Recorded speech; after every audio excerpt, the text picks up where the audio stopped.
Um nobre medieval pagava uma fortuna por carne que, pra gente, teria gosto de sola de sapato salgada. Hoje você reclama se o seu bife não está perfeitamente suculento. Pois é, mas o truque deles não era só sal ou fumaça, era algo bem mais inteligente. Eles transformavam carne quase estragada num símbolo de poder. E o método que usavam para isso, bom, ele explica por que a gente tempera a nossa comida do jeito que fazemos até hoje. Para entender o truque medieval que conservava carne por meses, a gente precisa primeiro sentir o tamanho do problema que ele resolvia. Na Idade Média, estocar comida não era uma opção, era a diferença entre viver e morrer durante o inverno. Famílias, vilas inteiras, até exércitos dependiam do que conseguiam guardar. O abate de um boi ou de um porco era um evento gigantesco, uma promessa de proteína por meses. Só que tinha um inimigo implacável: o tempo. Sem geladeira, sem freezer, a carne fresca era uma bomba relógio. Em dias mais quentes, a decomposição começava em questão de horas. O cheiro, os insetos, a mudança de cor, era um desastre. Imagina um fazendeiro no norte da Espanha, século XIV. Ele abate um porco no outono, contando com aquela carne para atravessar o frio até a primavera. Mas aí uma semana de calor inesperado acontece e boa parte daquele animal, daquela segurança, simplesmente apodrece. É sério, era uma perda que podia quebrar uma comunidade.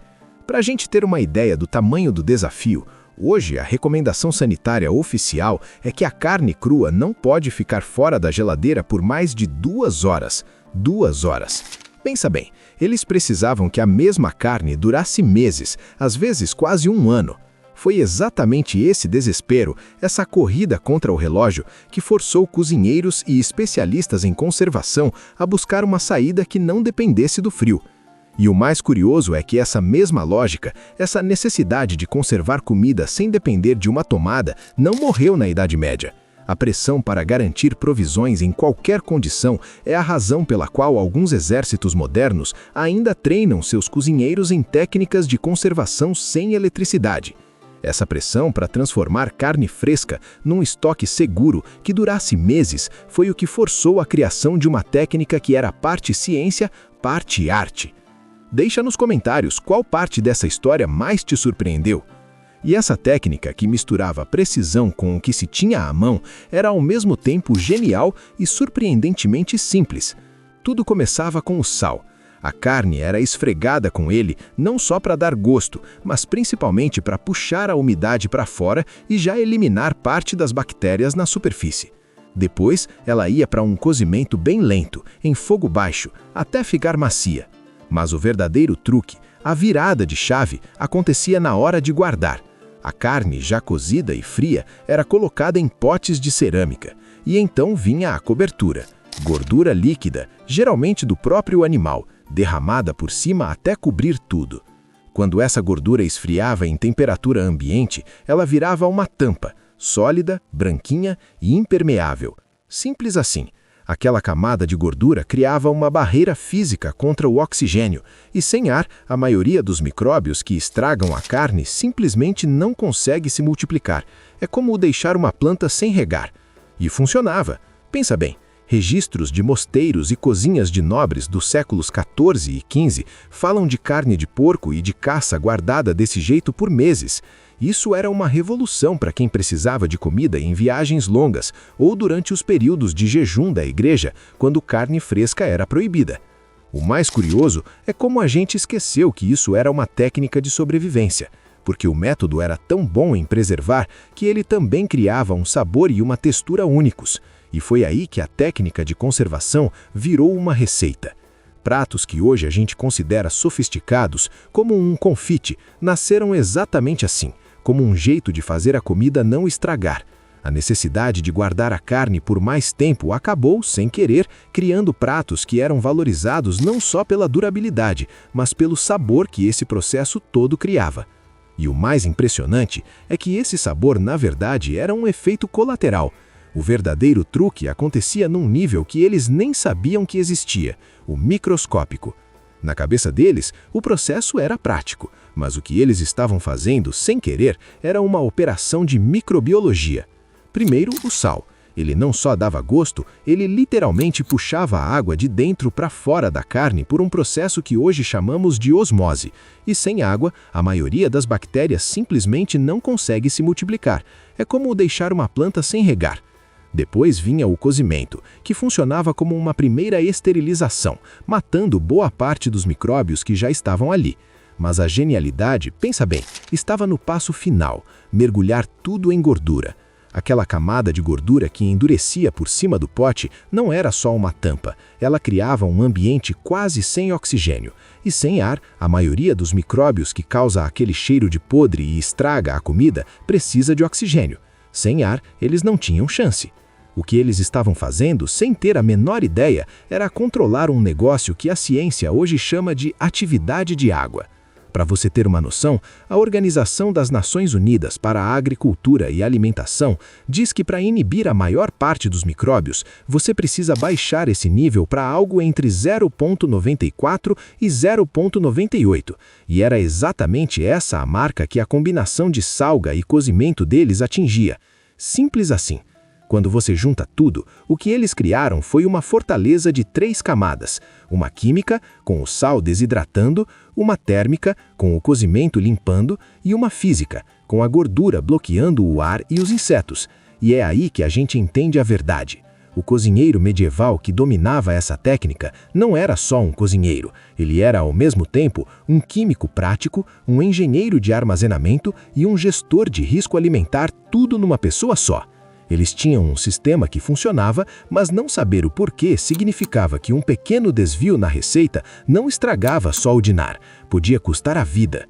Comenta aí, você sabia que a preservação dos alimentos tinha toda essa ciência por trás? E com um risco tão alto, a gente tende a imaginar que essa era uma técnica de desespero, coisa de camponês isolado tentando sobreviver ao inverno. Mas a realidade, documentada entre os séculos XIV e XV, é bem diferente. Isso não era só uma gambiarra de cozinha, era uma tecnologia que atravessava todas as classes sociais. Mosteiros que precisavam alimentar centenas de pessoas, incluindo peregrinos, usavam um método para produzir carne conservada em escala industrial. Senhores feudais garantiam não só o estoque para o inverno, mas também o alimento para hóspedes em viagens que duravam semanas. E claro, os comerciantes e marinheiros adotaram variações da técnica por uma razão muito simples. Ela permitia transportar proteína por semanas no mar sem precisar de um pingo de gelo. E quando algo se espalha desse jeito, obviamente vira negócio. Existem documentos de contabilidade da época com linhas específicas para a produção de banha e a venda de potes de carne conservada. A gordura tinha preço de mercado e influenciava decisões. Isso mudou até o calendário agrícola. O abate de porcos foi concentrado no outono, não por acaso, mas para maximizar a produção de banha e carne para conserva. A técnica criou uma vantagem clara para quem tinha terra e, portanto, acesso a gordura e potes de cerâmica, e uma desvantagem para quem não tinha. E essa necessidade de guardar a carne de forma segura gerou uma outra indústria paralela. O desenvolvimento de potes de cerâmica com tampas que encaixavam perfeitamente, o comércio de rolhas, as massas de gordura para vedar tudo. Pensa bem, isso não era sobre estética ou sobre servir a comida de um jeito bonito. Era a versão medieval da embalagem a vácuo. A tecnologia da época não nasceu para decorar a mesa, mas para resolver um problema logístico fundamental: como fazer a comida durar. A técnica tinha se tornado parte da economia, mas para isso funcionar em larga escala, era preciso produzir o ingrediente principal, a gordura, em uma quantidade que hoje seria impensável. E esse sistema, que dependia de uma produção gigantesca de gordura, funcionou por séculos. Mas no final do século XIX, duas forças, uma visível e outra invisível, começaram a desmontar tudo isso, peça por peça. A primeira força era óbvia, a geladeira.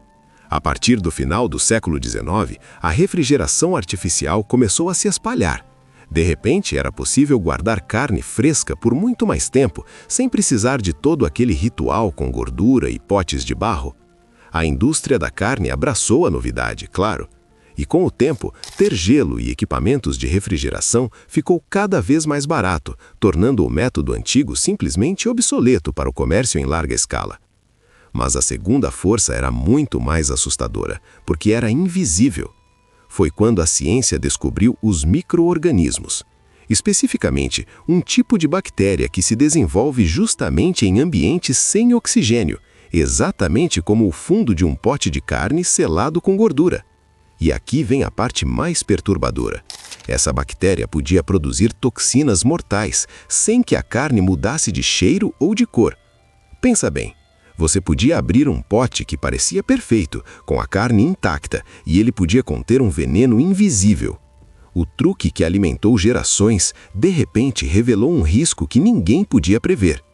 Quando os primeiros casos de intoxicação alimentar ligados a conservas mal feitas começaram a ser estudados, o jogo virou. Governos criaram novas regras de saúde pública, e essas regras, obviamente, favoreceram métodos que podiam ser controlados e padronizados, a refrigeração industrial e as conservas em latas esterilizadas. O resultado foi que a técnica de selar com gordura foi varrida das cozinhas. Por um lado, a oferta de carne fresca e segura aumentou muito, mas por outro, um conhecimento prático passado de geração em geração começou a desaparecer. E junto com ele, algo que quase ninguém comenta. Os artesãos que faziam os potes de cerâmica, os fornecedores locais de gordura, toda uma microeconomia que dependia dessa tradição foi simplesmente aniquilada pelas novas leis sanitárias e pela logística do mercado. O truque não morreu por completo, mas foi empurrado para as margens, sobrevivendo apenas em algumas regiões como uma tradição folclórica, quase um ritual do passado. Mas essa transformação levanta uma pergunta. O que acontece com o sabor quando um método artesanal é substituído por um processo industrial? Comenta aí, você já teve curiosidade de experimentar alguma técnica antiga de conservação? E a resposta para essa pergunta sobre o sabor é o que explica por que esse truque medieval, na verdade, nunca desapareceu de verdade. Ele só se escondeu onde a gente não costuma procurar. Em mercados e cozinhas artesanais pela Europa, você ainda encontra potes de carne preparados exatamente da mesma forma. O alimento é cozido, temperado e depois coberto por uma camada de gordura que se solidifica, selando tudo. Mas a evolução industrial dessa ideia foi o que a colocou na despensa de todo mundo. Pensa bem, o espelho mais direto que qualquer um de nós encontra no supermercado é o peixe conservado em óleo. Uma latinha de atum ou sardinha submersa em óleo representa hoje o mesmo princípio prático: vedar a proteína do contato com o ar usando um material oleoso. Simples assim. A lógica é idêntica. E o motivo pelo qual o peixe em óleo virou um produto de massa, enquanto a carne na banha se tornou um item de nicho, tem tudo a ver com o sabor. O óleo é um ótimo veículo para temperos e para o gosto do próprio peixe, o que o torna versátil. Já a carne na banha tem um sabor muito mais específico, que não se encaixa em qualquer prato. E isso não é só uma curiosidade gastronômica. Produtos que usam essa lógica de conservação em óleo ou gordura ainda representam uma parcela gigante do mercado de proteínas em conserva no mundo todo. A técnica medieval não só sobreviveu, ela foi industrializada com sucesso, provando que o princípio físico por trás dela era sólido. A diferença é que hoje a tecnologia de embalagem e a escala de produção são outras, o que nos leva a uma consequência irônica.